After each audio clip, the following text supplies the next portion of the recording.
Covering the Universal Orlando Resort for over 5 years, you are listening to the unofficial Universal Orlando podcast.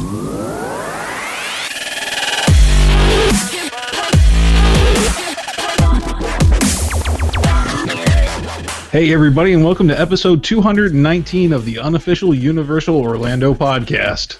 I have returned. Woo! This is Darren.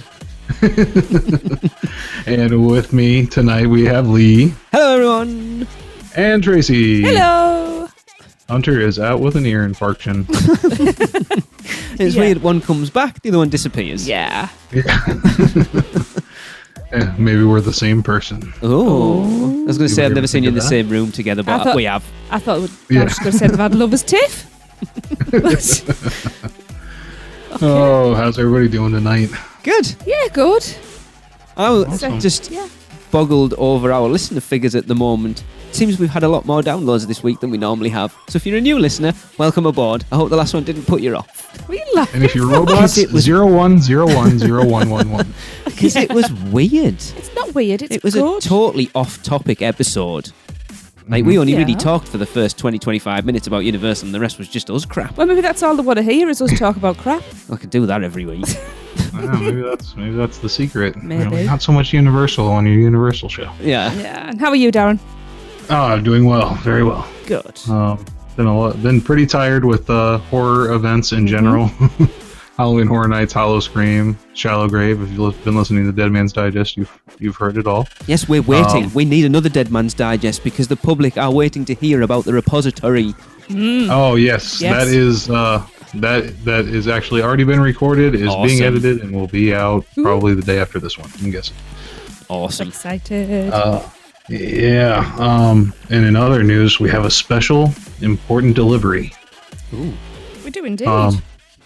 Yes, Tracy, could you assist me with this one a little bit? I can. This is going to be a bit awkward. What the hell? Yeah, yes. Lee's looking very confused. Yeah, if you can just reach over to you. I'm just parcel over to Lee. What the hell's going on here? Right, so, hang on. Just a little message for you first. I'd like to speak on behalf of all of the UUOP listeners in presenting this gift to Lee for all his hard work pulling together a weekly show. Now, I know there's no I in team. Go on, you can start opening. Okay. And you are all valued and loved members of the team, but Lee is the driving force behind the podcast and the reason I'm a podcaster on Diz After Dark, Oh my god, who's this off? Europe's biggest Disney podcast, Universal After Dark, Europe's second biggest Universal podcast, and Strike, Europe's biggest Marvel UK timeline God. podcast. You know who it's from now? I would say Craig. Yes, Craig. it's Mr. Lucas. With a lot of help from Darren here as well. Oh my god. UUOP is still the first podcast I listen to when it drops, and I'm so thankful to have been there when it was only a couple of shows old and to be still listening now. Just thank you, Lee, you orange-headed, pumpkin-faced, 8-bald-headed. Hey! We love you. Also, a big thank you to Lee and all of you for giving Universal Orlando fans a voice and a project to get behind and a community that's open to all. I am kind of speechless, to be honest. There you go. I have just opened up the Masters of Horror t-shirt, which is the one t-shirt that I said if I was going to Horror Nights this year, I would have bought, and that is awesome. Thank you, Craig. Yeah. Oh, he was How did you manage to keep that a secret? he was hoping for tears, I'll tell you that much. Oh my god, I'm just... It's all right, Craig. I'll kick him in the balls later and get the tears for you. That is awesome. Yeah, this is that was a months-long process. Craig sent me the money for those shirts before Horror Nights even started. And he said, we'll figure it all out later. And he sent it to me, and went and picked them up, and shipped them out to him, and he shipped it out to you, and you got it. It only arrived Thursday. Wow. Thank you. I do this as a labour of love as well, but it's awesome. I love every one of our listeners. And I said, especially we just seem to have got a massive bump up in them. Yeah, so there you go. I'm You are all appreciated. embarrassed. Thank you. Oh, now he's doing the pouty sad face. Happy sad face. I'm happy because that Here it t-shirt goes. is awesome. Yeah, no, I'm not recording that. Oh my god, what was that? That's just a video of you opening it. You requested it. You should have done it on Facebook Live. I don't know how to do things like that. My girl. Oh my god. His face. I hope I'm not as red as I feel now. All right, with that business out of the way, Yeah. we will begin a Florean Fortescue ice cream debate from Donna. Hello. So this is Donna with the Producers Club. Got our Florean Fortescue votes here. So my choice is going to be the salted caramel blondie. My husband really likes the chocolate chili. We both still like the apple crumble and the butter beer, but those are our top choices. So salted caramel blondie and chocolate chili. Oh, it's catching apple crumble up, Darren. Yeah, it's getting up there.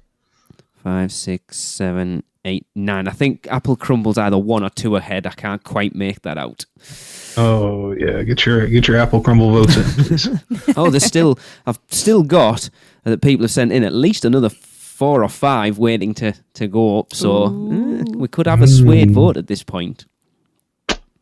Right. We shall see. We need to actually start thinking about what's going to happen with next year's debate. Yeah. Oh gosh, what's that going to be? Duff beers. Duff beers. Duff. Yeah. I'll just team pop. Exactly. There you go. Also, Flaming Mill included. Oh, there you go.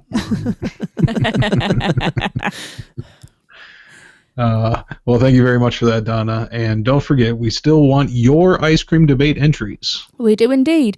And if you want your vote to be heard, just record as a message on your phone telling us who you are, where you are, and which is your favourite Florean Fortescue ice cream flavour, and email them to us at podcast@uuopodcast.com. Or alternatively, you can go to speakpipe.com/UUOpodcast and record your message there, and that'll come directly to us. And of course, for the best results, do it in the Wizarding World because it makes us cry. Yeah. Makes me cry. Yeah, it definitely makes Lee cry. Anything makes Lee cry. Including queuing up the news.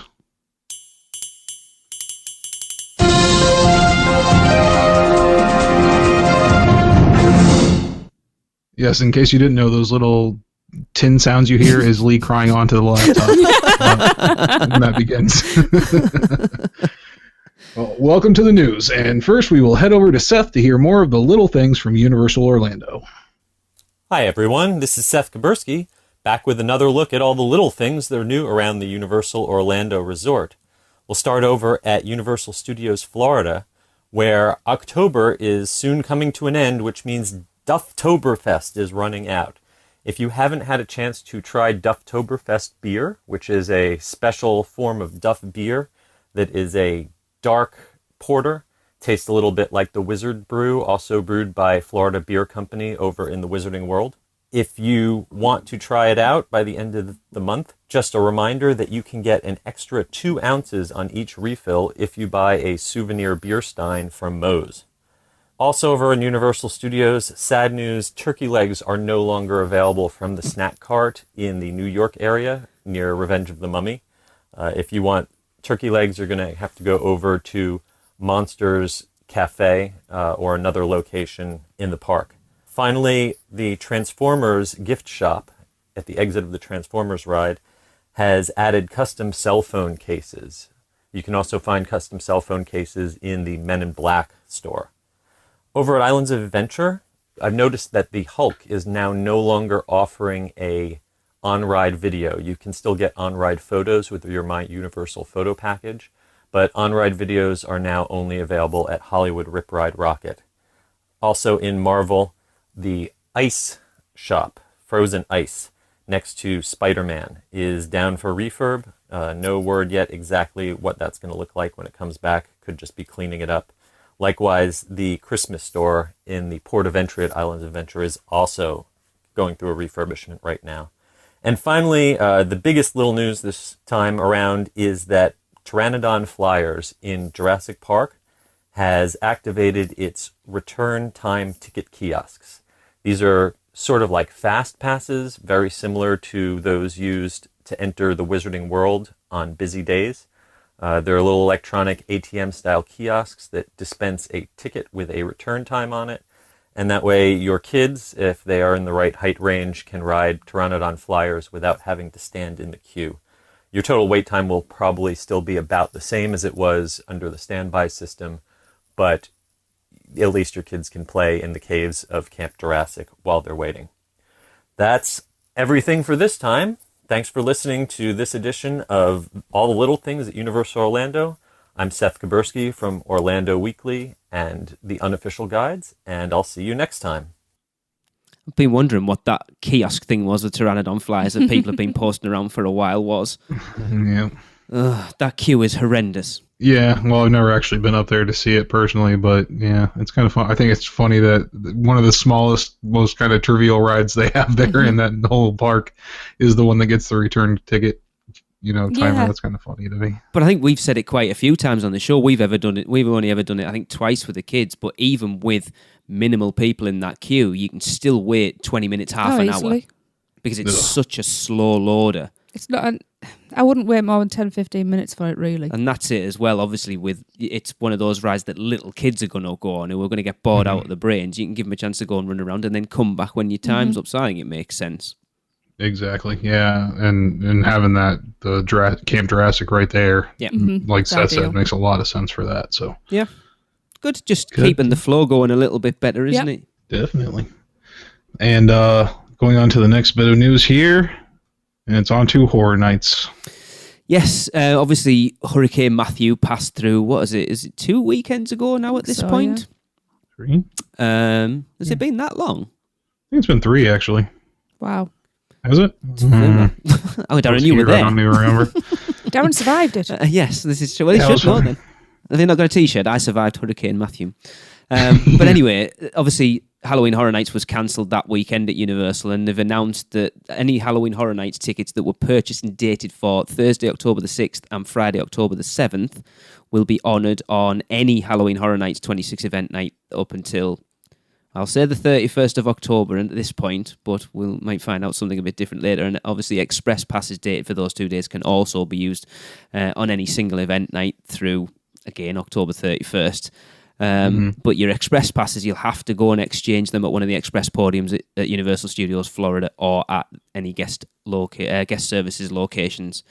And guests with Halloween Horror Nights multi-day tickets should use the dates printed on their ticket as normal. So that's good. Yep, and I don't know. I've heard that if it was like you were coming down for one weekend and you weren't able to attend, they are giving full refunds to those people. Okay, like that's if good. Yeah. If it's not possible for you to get back, so That's good. yeah, nobody's losing out a whole lot. And actually, going into that, it has been confirmed that the event is being extended to include 2 extra nights to make up for the nights Universal closed the event to due to Hurricane Matthew. Natalie, did you see if that also includes the frequent fear? I didn't, Customers? actually. Yeah, Like I I say- know that's something like Travis from the Dead Man's Digest podcast was a little worried about, seeing if he would get his 2 nights back, essentially, for the ones. You would at think least his so. one night. You would assume Because- so. Yeah, because the frequent fear is the one that does not include Fridays and Saturdays. Ah, so right. he did lose a Thursday though, So you're because thinking it did about not that go Friday. Thursday night. So he was wondering if they're going to do one night for him, if they're going to do 2, how that's going to work. So I'm sure they'll have that figured out, and if not, contact guest services. They'll be able to give you a definite answer for sure. Yeah, I know. We had friends who were over there when it hit Rosie and James, Yeah. and they were the only nights they could do horror nights, so they didn't get to go at all because of it. Such a shame. Mm-hmm. It's one of those things, Oh, it is. but I must have. It's like if we'd come over last year and something had happened, and the only 2 nights we could have done horror nights, it was closed. I would have been. Well, that was Bleeped. the reason we went. Yeah, Yeah. Yeah. It's probably, you I'm pretty can- sure you it was can only part of the reason imagine. they went at the time. yeah. Yeah. Let's be honest. Florida's been due a hurricane. You haven't had a big one for quite some time now, have you? Well, I think it's fine if we just don't have any. Yes, but you know I what I absolutely mean. If we agree. do one. Yeah, but it does We'll happen, have doesn't it it? then. Because I know when we came over in 2004, when Gene hit, they were saying that they hadn't had any major ones for quite some time, and that's usually what happens. It's like that. It's You kind of cyclical. worry if you get so many years without them that at some point you're going to get hit by a big one. Yeah, no, definitely. I've been living here for 13 years now, and it just seems like they get fewer and more far between each time it happens. So But then bigger hopefully when they do it hit. sticks that trend. Yes. And We don't get any other major ones. This one, we lucked out quite a bit. St. Augustine, some places on the coast, Cape Canaveral, got quite a bit of damage and flooding, which is terrible because that's some of our most historic coastal cities and things over there. So, but I know St. Augustine's already rebuilt back up pretty well and is going strong. And Orlando, fortunately, the only damage that I've heard reported from employee friends and that kind of thing was a fence outside of Texas Chainsaw Massacre fell over onto the tent, but they were just able to push it back into place and everything was fine. That needs a "We Will Rebuild" meme. Yeah, because they pulled down the Academy of Villains stage, didn't they, before it? To make sure that never got. Yeah, they did. Because didn't they perform just on the street then this the first night back up? That's how awesome they are. They're like, whatever, we're just going to do it on the street. That's cool. It is such a good show. But there was a great travesty that happened the weekend after the hurricane when I went up there to go to the repository and to go through the houses again. There was one thing I was very much looking forward to having one last time before Horror Nights ended, and that was my hot dog pizza. A hot dog pizza? Yeah, it's a pizza with a whole entire hot dog in the crust. Oh, it's like Domino's do that over here. Yeah, not sliced up either, just like a straight up just whole hot dog. Oh, yeah. Yeah. I was very much looking forward to that. Derek Bergen calls it like a travesty of humanity that it even exists. But I was very much looking forward to that, and every single food stand was down and closed. Like they got the stage back up for Academy of Villains, but they couldn't get the food stands back up somehow. Oh, I bet the drink stands were back up.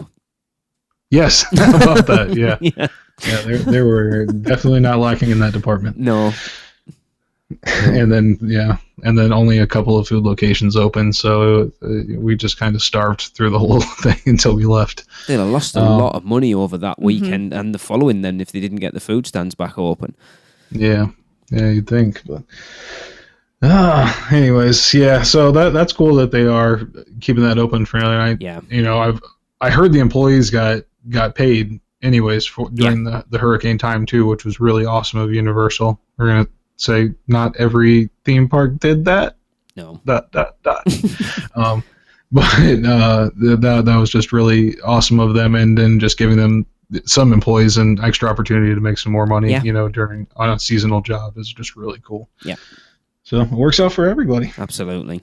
Just those people, unfortunately, that were there who were only there for that weekend. Yeah, that's terrible because I know coming over here is not easy for you guys. No, so.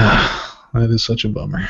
No, well, but like I say, I would have been devastated, but there's nothing you can do about it. It is what it is. But exactly, and it's really hard to be mad at anybody in the situation. It's just I won't get into things.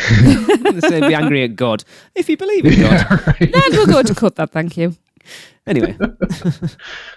All right. Well, next up we have some news about a new menu at the Hard Rock Cafe. Oh, we do indeed. This is make really laugh. Seriously, after what we've eaten today, I do not want to talk about food. You won't want to eat any of this. Oops. Oh, okay. Hard Rock Cafe at Universal Orlando City Walk is going green with its new limited time vegetarian menu. Why won't I want to eat vegetarian? Just keep going. Okay. Just in time for Vegetarian Awareness Month. Now, this is through Sunday, November the 13th.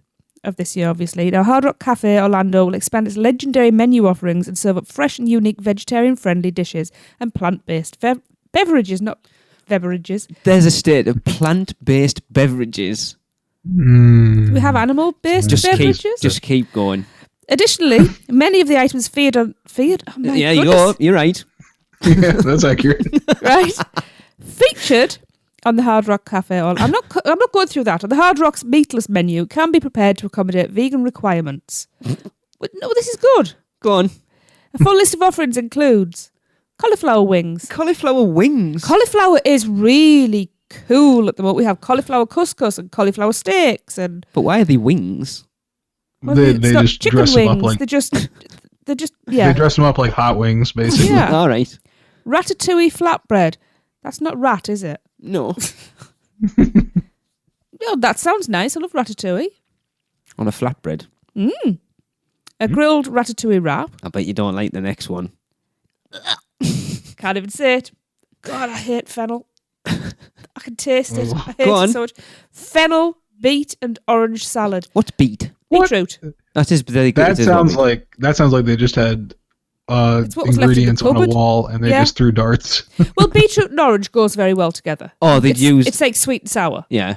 But fennel, why would you chuck aniseed in that? Why would you put fennel in anything? They've gone, right, we've made this menu. What have we got left on the shelf? Right, we've got some fennel, we've got a beet, and we've got some orange. Right, chop it up, sling it in the salad. We'll sell This that. one is to trip people up on how you pronounce it. Go on then. The pico de gallo quinoa arugula salad. Jesus, that is a mouthful. That is good job though. Oh, I like pico de gallo. I like quinoa. I You don't hate like arugula. I don't even we know call what it arugula- rocket. All right. No, you had that today. Yeah. And you said you didn't like Don't it. like it. Uh, And a yeah, cauliflower burger. A cauliflower burger. What were you going to say there, Darren? That quinoa arugula thing. I cannot get behind the textures of quinoa and lettuce or like any kind of like leaf thing together at the same time. No, you don't put anything like arugula or anything like that where it's hot. Anything wilted is nasty. Yeah. No thanks. Goes like slime. It's like eating slugs. Ah, delicious. No, it's a meat-free menu, so it's fine. Yeah. Yeah. A cauliflower burger, which, like I mentioned before, it's like a cauliflower steak, just smaller, and slapped in a bun. That's strange. I So- suppose. I think that's But the thing no. I'm most likely to try off this menu if I had to try something. What, the cauliflower burger? Yeah. See, cauliflower doesn't taste of anything for me. Well, exactly. So they can just season it up whatever way they want. It takes True. on flavours. Hopefully I would actually try everything apart from the fennel. Yeah. I completely agree. The demand for vegetarian dining options has grown as guests look for more variety. I've said for years it's a big struggle. For you, yeah, For you're me, not because- vegetarian, no, and if- but yeah. And at a push, I'll eat chicken. Mhm. Maybe fish. So we've developed a new meatless menu that goes beyond the typical. There's going beyond the typical though, but sometimes people want something that's a bit familiar. Do you know what I mean? There are plenty of vegetarian things that are a bit familiar. But then again, we're all sick of mushroom stroganoff.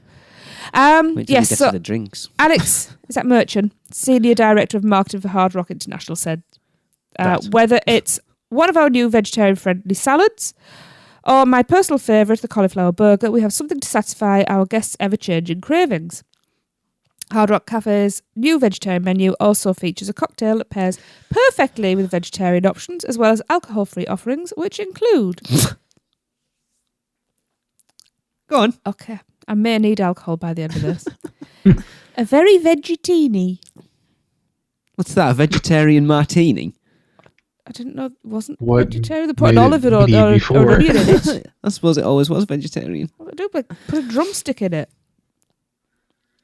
I don't know. Side of beef. A wascally wabbit, which is alcohol free. What? I want to know That's what really- makes that a wascally wabbit. I would just like to say they've missed a trick because that should have extra alcohol in it because it'd be funny when people come at the bar asking trying for to it after order 3. it. And now the new menu items celebrate Vegetarian Awareness Month. Does that mean these are only going to be available? Oh my goodness. No. Available for the month. Yeah, it's just said it runs through now until November 13th. Well, let me just finish this sentence and then get on my soapbox. This was designed to spread awareness of vegetarianism and the benefits of a meat-free diet. So you can stop by the Hard Rock Cafe to try out the latest items or visit hardrock.com/Orlando. Obviously to see Do you them, know not to what? eat them. Actually, shame on you then for it just being a monthly thing. This should be a permanent rollout. Right, in fairness, Vegetarianism is the fastest growing religion in the world. it's not a religion. You know what I mean? A lot of people are adopting a vegetarian diet for its health benefits. A lot of us don't eat it because we don't like meat. A lot of us don't eat meat because we don't agree with it.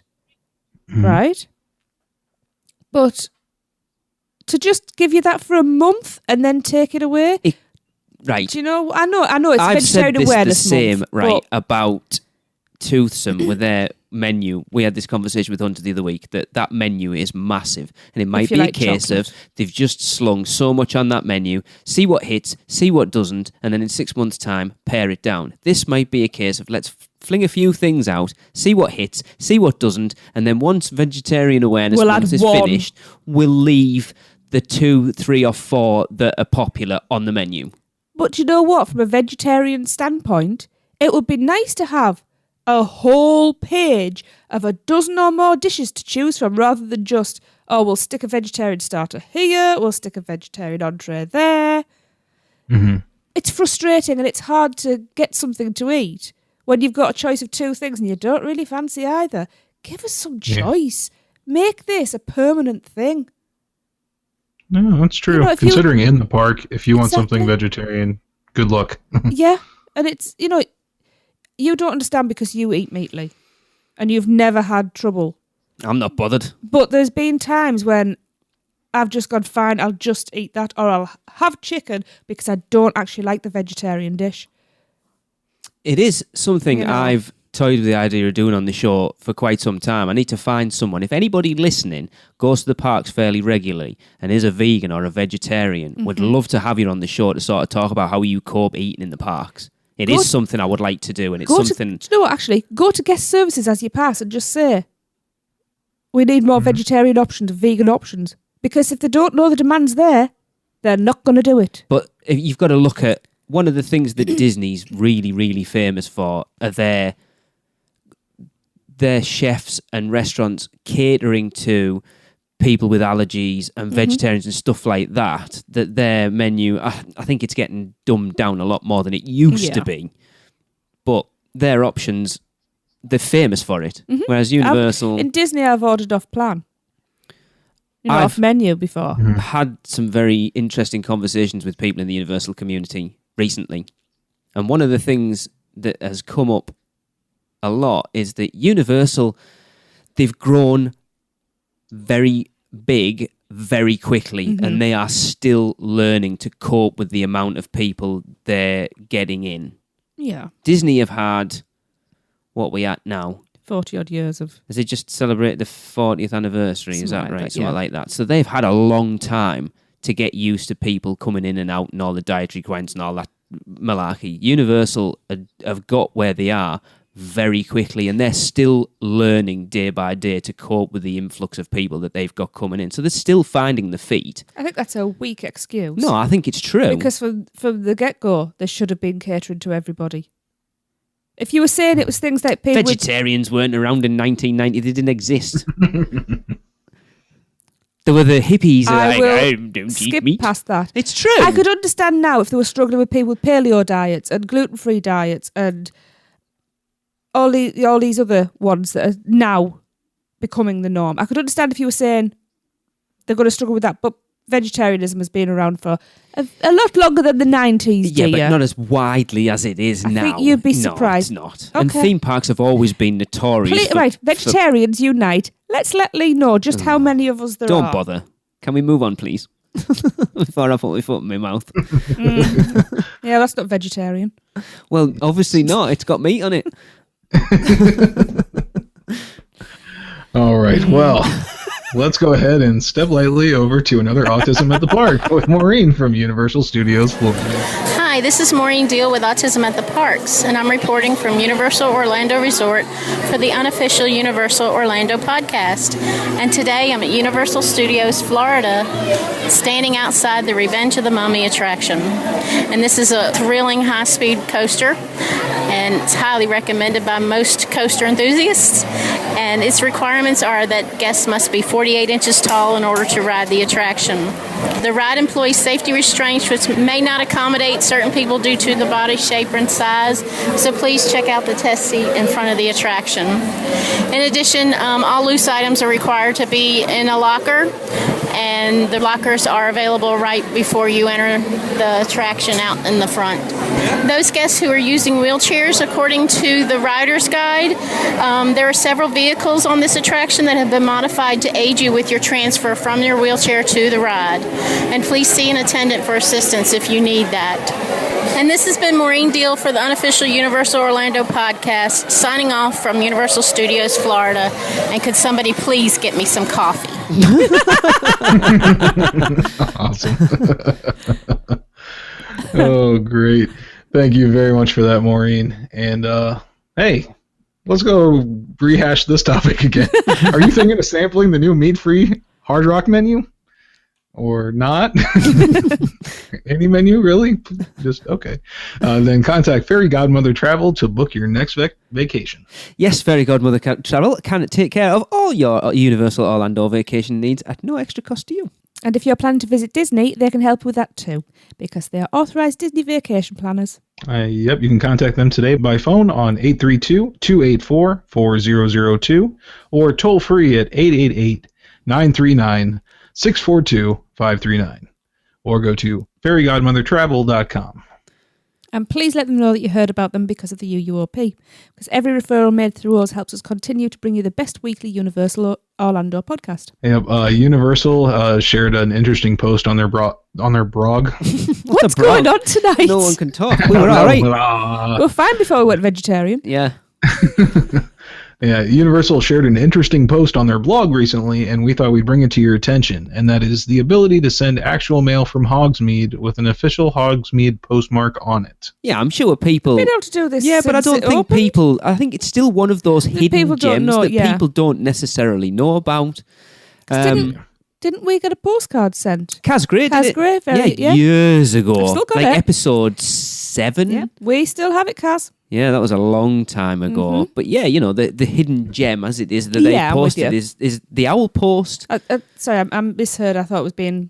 No, it's not a new thing. No, No, it's they're a new posting thing, I it was as gonna of say. like, do you realise you can actually do Yeah. this in? Because obviously, if they're posting it, not a lot of Yeah, why have people we know never it's done going it? on. I know it's a bit of a pain in the Who are we backside, gonna isn't it? post 'Cause, it to yourself? Yeah. Well, anyway, we'll find out. So the shop's located next to Ollivander's One shop in the centre of Hogsmeade, as I'm sure, well, as we all know. Whether everyone else does, I don't know. And in that shop, you will find variety of stationery and writing implements like feathered quills and beautiful parchments. Tracy, why have you never been in there and bought something? That Because sounds like you it's won't allow right me up because you're a yours. tight ass. Scriveners or whatever, tight ass. Yeah. You will also find some beautiful owl plushes and other gifts. But one of the coolest experiences of the Owl Post is mailing a letter with a special Hogsmeade postmark. And here's how you do it. First, pick out your stationery and jot down all of the adventures you've had and memories you've made so far in the wizarding world of Harry Potter. Don't forget a single one. Nope. Or there will be consequences. You need to use your wand to take out your memories and use the pensive. You may have to write very small, depending on how long you've been there. Exactly. And next, you pick your choice of stamp for your letter. That's cool. For example, there is one with a beautiful shot of Hogwarts Castle. I need to have all of these. Once you're ready to mail your letter, you receive a special Hogsmeade stamp on your envelope before you hand it off for delivery. And next time you're in the wizarding world of Harry Potter Hogsmeade, share your own adventures by mailing a letter to a family member or friend. I think you just post them to yourself. Yeah. That would be so cool. Sort everyone else. I I need to dig that each. one out. Kaz sent us, actually. I can't remember what they look like. I think it is in there. It's in there. Yeah. Yeah. I don't know. I remember you guys talking about it, but like in the park, there's nothing that really will direct you to that. Yeah. No. And I think a lot of people think that middle area is just a seating area with the benches and stuff. Yeah. I don't think a lot of people even realize there's a shop back there. No. I Because it's that like, shop. I'm sure you can post stuff in the shop at the front of Islands of Adventure as well, and it'll have an Islands of Adventure postmark on it. I'm sure that's something. I'll have to look into that. Oh Wouldn't yeah, it be with cool if you could post the something in the each airmail land? or rocket mail. Yeah, something. Yes, I'm yeah. sure you can. Yeah. And it has an IOA postmark on it. You should be able to post something in every single land and get that postmark. That would be I know who. Awesome. I know who'll know that. I will ask Tyler because he used to work in that shop, so I will pick his brains. The struggling United States Post Office system would very much appreciate you doing that at every available opportunity. And remember, if you have no one to send them to us. Yeah, but you've got to give our address out over the air, and then Special people know it. everyone in the producers club know it because I posted the Give Kids the World donation letter, and it had our address on it. The stalkers Oh, know boy. it. The stalkers know it. Yeah. Yeah. Yeah. Well, that is really cool though. That's a neat thing to try, and probably won't cost you too much No. to do it. So. And again, it's one of those things. I think even people who go at the parks all the time probably pass it by and forget about it. Yeah. Now, I wonder if they do something similar at the stationery store in Diagon Alley. That would be cool. I Yeah. don't know if they do though. Is that Scriveners? Scriveners Yeah. is Hogsmeade. Is it? Yeah. Scribulous Yeah. then, It's Scribulous. Scribulous? which is I don't know. I don't know. I Yeah, need I to go think back. I know. Sounds familiar. Hazy memory. Where's Orlando again? I don't know. It's where Darren is. Near where Darren is. Tis a silly, silly place. And actually, in other news here, we're in the process of arranging an interview with Universal Orlando about Toothsome Chocolate Emporium. Mm-hmm. I actually just received an email from our PR contact today saying it is in the works. Woohoo! Nice. But in the meantime, we wanted to share a recent interview Universal released on their blog with with Chef Steve Jayson. Universal Orlando asked, how do you go about designing a menu that captured Professor Dr. Penelope Thibault-Tinker Toothsome's travels? I didn't know that was her full name. Chef Jayson said, Penelope has toured the world over, and looking closely at her travels, we were able to pick out some great dishes from different cultures and incorporate them into a savoury feast menu. Universal Orlando then asked, tell us about the novel twists your team has introduced to some of the classic menu items featured. Chef Jayson replied, looking at classical cuisine, we were able to take many of these dishes and update them, giving them a fresh look to make some exciting choices for our guests. We will go into much more depth, by the way, when we ask questions, whoever we get on. Universal Orlando asked, let's move on to the dessert foundry. Certainly on everyone's mind. What inspired the one-of-a-kind assortment of desserts and their over-the-top presentation? Well, we heard there was a place at Disney trying to do the same thing, so we wanted to get in there first. Oh no, he said, of course, at Toothsome, chocolate is sacred. Working with different chocolates and other exciting sweet elements and a bit of imagination and creativity, we were able to develop some really exciting desserts, sundaes and milkshakes. Universal Orlando then demanded an answer to the following question. What's your favorite menu item and why? And Chef Steve Jayson said, it would be difficult to choose one item out of our over 100 different savoury and sweet choices. Wow. If I had to pick one, I guess it would be the croque monsieur sandwich with the classic French onion soup au gratin. Oh, wow. What is a croque monsieur? Croque monsieur? I'll make you one. Croque monsieur. What is it? It's basically a grilled ham and cheese sandwich, but it's all... Is it a little bit like a Monte Cristo? I think Everyone raves about the Monte Cristo at Disneyland. I might be confused. I might be confusing it with that. We'll go ahead and wrap up with an email from Kelsey. Yes. And she says, hello, UUO podcast. Kelsey May here. I just wanted to start this email off by saying how thrilled I am that I came across your podcast. I found it via Instagram, Facebook, and just fell in love. Aww. All four of you are so knowledgeable about Universal. See? I enjoy hearing all your suggestions. It's fun reminiscing with you each week and learning new things to do and try next time I'm in Orlando. I've been going to Universal since 2014. I came for Harry Potter originally, but fell in love. I took my boyfriend down in May of this year, and he is now hooked as well. We are wanting to plan another trip for 2017, which will make my fourth and his second time. I've been trying to decide on the right time of year to go. October. Yeah. So my questions to you all are, one, which Universal Park is better, Universal Studios? Oh, wait, sorry. Universal Studios Resort in Orlando or Universal Studios in California? Orlando. Can't really answer that. I think it depends on what you want. I think if you're a huge film fan, you're going to get a lot out of Hollywood. But if you just want the sort of immersive theme park environment, then it's obviously Orlando. Mm-hmm. Mm-hmm. I would like to do both. I'd love to do the tram tour in Hollywood. Yeah, definitely. But just know that if you do choose to go there, to go to California, there's one park there. Mm-hmm. The number of rides and that kind of thing is significantly less than at the Universal Studios Resort. And the only real, the difference, the tram tour is about a 45-minute tour. Yeah. And other than that, it's essentially the rides that they have there are pretty close carbon copies to the ones here. Well, from what I've heard, the other than maybe Jurassic Park, the rest of it, because I know Hunter's ridden the Mummy, he said it's terrible. Because she's mentioned Disneyland, so if you're throwing in Studios in California, Disneyland, then you've got California Adventure. But from what I'm hearing, they're all one-day parks. It's weird because she's asked that I've heard that neither are worth the trip out there. Now, I've heard a lot of Disney fans say Disneyland is a mecca. The original, isn't it? Yeah, it's somewhere I would like to get to at some point. It depends on... I'd say it depends on whether you're the film fan or the ride fan, really. Mhm. I think And if you, how much time you have to spend. I think that's it as well. If you're wanting to go on a 2-week vacation, then yes, you go to Orlando because you've got Busch Gardens. It's an hour and a half out. You've got Kennedy if you want it. You've got all the stuff in sort of you've got all the central Disney Orlando. But parks if you're and- going over to California for theme parks, you got Six Flags Magic Mountain. You've got Universal Studios Hollywood. You've got Disneyland. There's SeaWorld San Diego, but they're not close. No. You're looking at a drive out from all of them. Whereas if you go to Orlando, the furthest you're going to travel is Kennedy or Busch, and That's they're like an hour, about isn't an it? hour and a half. And easy drives as well. Yeah. Yeah. Yeah.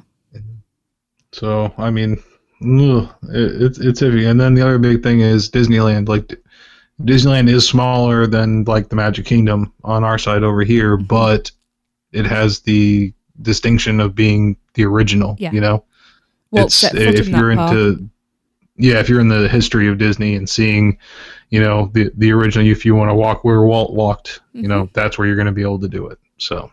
But then also, I was listening to, I think it was the Unofficial Guide Disney Dish with Jim Hill a while back now, thinking about it. And for all Disney, like the actual Disneyland park is far, far smaller than the Magic Kingdom. It has more rides in it than the Magic Kingdom does. So, like, it might be smaller, but it's got more attractions in it. So you're not having to walk miles to get from each attraction. It's just like one of our theme parks. You literally then. hit from, it's bang, bang, bang, Yeah. bang. But also, I think with Disneyland is one of the reasons I want to visit it. Like Disney World is a chore, it's a trek. Whereas, from what I gather, Disneyland is set up like Universal. You park where you park, and then Disney Village is there where City Walk is, and then your 2 parks are where Islands and Universal Studios are. It sounds like it's set up very similar. Yeah. So you can literally walk from one park to... You can see the entrance of one park from the entrance of the other. Yeah. Yeah, definitely. I mean, that's one thing, like me and Nina coming home from Universal on some of these Horror Night nights, we're like, hey, do you want to stop by Epcot and do the food and wine on the way home? And then we're like, okay, well, yeah, we can do that. The parking at Epcot, now that they have the preferred parking, is you're going to be in the back 40, so you're going to have to take a tram in. And even worse if you're going to the Magic Kingdom. If we wanted to just stop by the Magic Kingdom, that's an hour process to get there. Yeah, I hate going to Magic from the Kingdom. highway. Mm-hmm. Yeah. I like the Magic having Kingdom. to ride the monorail Yeah. and get over there. So It's just... It's getting out of Magic Kingdom. It's a bit I really hate. No, I don't mind that. It's getting in. It's like being in the Magic Kingdom so stressful anyway, but you're frazzled before you even set foot in that park. Like, you park, and then you walk to your tram, you get your tram to the monorail, you're queuing with... People I have to be on the monorail people first, so have this you're elbowing out yeah, the way, then people you're are on just the horrible. monorail, and then you get off, and it's all funneled down into sort of 2 across, and everyone's rushing to get to the ticket things first, and then by the time you're in there, you're like, do you know, I just want to go home. I've had enough now. yeah, definitely. So, but that's not even part of the equation. No. Magic Kingdom is not on the table. Okay, so let's get to Tangent to us. She says, if we decide to go to Universal Studios Orlando, we will be staying on site again. We have stayed at and loved the Royal Pacific, but want to change a venue this time around. What, in your opinion, is the best hotel of the 3 top-tier hotels on site? Well, Hard Rock was lovely. If they want to switch from the Royal Pacific, I would say Hard Rock all the way. Mm-hmm. Yeah, that would be your biggest change, I we think. did Royal Pacific, and then Yeah. we did Hard Rock last time, and it was really, really nice. But not trying to push the agenda that's where we stayed last time. No. It's walking distance to the parks. It is very different from the other 2 It hotels. is. It's a nice walk into the parks. It's Or a you've got the lovely little walk. ferry, whatever they call it. Water taxis. Water taxis. Yeah. It's a It's lovely hotel. It really is. Staff are amazing. Just, yeah. Got some good restaurants. I mean, Portofino looks stunning, but it But looks big and pricey. it's quite far out. And Yeah. I suppose it depends if you're going to spend... It's one of those things for me. How much it's time are you going to you- spend in your hotel? Yeah, because they're not cheap. I want to stay at Cabana Bay, but the I one really thing do. that puts me off is that you don't get the express. Yeah. And that's the reason we stay in the hotels. Basically, it Basically, it is. What I would like to do, and I should be saving this for next week, but it's not actually one of them, is spend 2 weeks on site and literally hotel hop. Hotel hop. So you start bottom end and work your way up. So you do couple of days in Cabana Bay, couple of days in Sapphire Falls, couple of days in Royal Pacific, couple of days in Hard Rock, and a couple of days in I Portofino. wonder if they would transfer your bags between hotels. Probably. Interesting. That could be something to look into. The one thing that does put me off it is because obviously we'd have a car and you still pay for parking. That annoys me. Yeah. Yeah, that really annoys me. Yeah, I know it's less at You're paying a Cabana lot. Bay, No, but but- you're paying a lot of money to stay on site. But that's it's not their fault, that's is it? not It's universal. because, That's it's laws. because the laws, isn't it? That's the awkward thing. You know, Right. they're trying to take in as much money as they can. You know. Hey, Yeah, and even I've remember. only ever stayed at Royal Pacific, so In the dungeon. in the dungeon, broom closet. Oh, Darren. Florida resident closet. Yes. Oh, I I, mean- felt so sorry. I felt so Yeah. bad. It's like, bye. Bye. See you, Darren. But yeah, going like the Royal Pacific was always, well, apart from Portofino, but I know Lee's too tight to let me stay in the Portofino. It was always Royal Pacific was the one I wanted to stay in, and I did. No, it wasn't. No, It wasn't actually, because I remember when we looked at Excuse booking a me. hotel for that, we like the know. Portofino was the one we wanted to, and No. then we watched the videos and went, do listen. "Go on." Yeah, Portofino originally, yes, but also the price off-putting. They're not that know. much more expensive for one night, but anyway. But the Royal Pacific was the one I wanted to stay in, and we stayed there, and it was lovely. And then I stayed in the Hard Rock, and I would choose the Hard Rock over the Royal Pacific. Yeah, the sheets are quieter. Yes, the sheets are much quieter, and they have Keurigs. When you've got a 9-year-old that doesn't lay still, Jesus, With and those sheets, it overstuffed. was like she was. Like a It's like it was newspaper. made out of newspaper. Like, will you shut up? Just give everyone parachutes to sleep under. Actually. Yeah. So Yeah. and then she. Well, let's move on to the next part here, because there is another part. Yeah. I've always been to Universal in the early parts of the year, once in January and twice in May. I found January to be too cold for outside rides. Yep. Yeah, it is a little bit. May was wonderful. Yep, I like We May. went early enough that the school crowds hadn't hit, but it was still warm enough to enjoy water rides. Our anniversary is in September, and we were thinking of going around that time in 2017. Is that a good time of year to go? Yes. Is it still warm enough? Yes. Yes. Yes. Yes, You'll yes. want to do water rides. Yes, just go. Yeah. It Yeah. can be up to 100 degrees in September. We've been in water parks in November. I have said Everybody thought we're mad, but we were in water parks in November. the first time we came over in 2004, we came over the last week in September, the first week in October, and the weather was perfect. I think we had a hurricane the first weekend we were there, but it only affected us for like one day. Other than that, the weather was fantastic. It never rained. We got to hit Horror Nights because Horror Nights had started when we were there. I think it's the perfect time to go. Yeah. You've got no, like our kids, I don't actually know where Kelsey's from, but you haven't got, like, our kids from the UK will be back in school, Yeah. so you haven't got any the UK crowds over at that point. No. So the parks August are is too hot for me. quiet, It's humid and horrible. September's lovely. Yeah. This year it was still pretty hot, and this year it rained a lot in September. So yeah. yeah, your mileage may vary depending on that. Your guaranteed clear times here in Florida are January, February, March. But like you said, those are the chillier times. Maybe towards March, April, you're gonna see like the weather pick up a little bit, be like really nice. Either like in the 70s or in the 80s, low 80s maybe by that time. So I would say, yeah, March or April, and it's not going to be very crowded at the time either. So it might be something to look at. But October's good as well. Go, because you want to go to Horror Nights. Yes, good Horror You Nights. have to go to Horror Yeah. Nights. If you're even thinking about going around September, you've got to go for Horror Nights. Like, why wouldn't you? Mm-hmm. Yep. Just be careful. Opening night of Horror Nights is cursed. Yes, Kelsey. Sorry, This year Kelsey. it didn't happen. Yeah, sorry, Kelsey. I'm stalking you on Facebook. I think she's from Alabama. Oh, right. That's So not too yes, from far the away US. then. So yeah, you won't have all the Brits in the park in September. Yeah. Oh, you'll have Yeah. all the childless Brits in the park in September. Yeah. Yeah. September is a good time to go. And like I said, the second half of September, Horror Nights is still going on. Yeah. So probably even earlier next year. It's probably going to be like September 1st. Yeah. Well, when we came over, the first night was October 1st.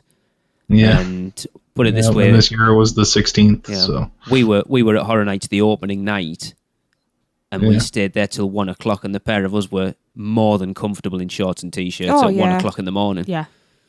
So, yes. Great time. Yeah, it only just now this past weekend was our first like little cold front where at night it's getting down to like 60. I don't know what that is in English. 60. We're in the 40s during the day. All right, it's freezing. Boo-hoo. We went to that horn thing the other night with thermal socks and thermal vests and tool Actually, coats. it wasn't too bad. It was all right, actually. Yeah, so... I mean, yeah, if you're from Alabama, though, you probably get close to the same weather we do, so you're probably not too thrilled about it being that cold. So, yeah, and if you do go to Horror Nights, then definitely end of September. If you don't go during the end of September, go towards the beginning because your park hours are going to be cut really short. So, yes. She said, thank you for taking the time to read this really long email and for any advice you can give. Looking forward to hearing from you, Kelsey May. I hope that's helped. What, listening to us waffle about stuff that's got nothing to do with the questions She she can asked? pick the important bits out. Go to the Magic Kingdom. Don't go. It's too stressful. Just listen to me, I'm right. Just don't go to Disney, full stop. You stop it. I just go to Epcot. There's no reason to go to I'm any looking of the forward others to going anyway. back to Disney, so shut your face. Epcot? There's no reason to go to any of the others. Haunted Mansion. Come on. Yeah. Yeah, but is it worth the hassle of getting in there? Yeah. It is sometimes. Yeah. Anyways. Yes. Well, that's going to do it for this Universal podcast. Thanks very much for joining us. And for Donna, Maureen, Kelsey, Tracy, and Lee, this is Darren, and this has been the Unofficial Universal Orlando Podcast. That's it for another Unofficial Universal Orlando podcast. Make sure you never miss a show by subscribing on iTunes, and while you're there, please leave us a rating and a review. Listen to us on Stitcher, Google Play, and all your podcast apps. Email us with any questions or comments to podcast@uuopodcast.com, or, even better, record your message at speakpipe.com/uuopodcast. Follow us on Facebook, Twitter, Instagram, YouTube, and Pinterest, keyword UUO Podcast. Check out our blog for even more content at uuopodcast.com. And finally, our sponsors, Fairy Godmother Travel, are here to help with all your Universal vacation needs. So check them out today at fairygodmothertravel.com. Well, that's a wrap. See you next week.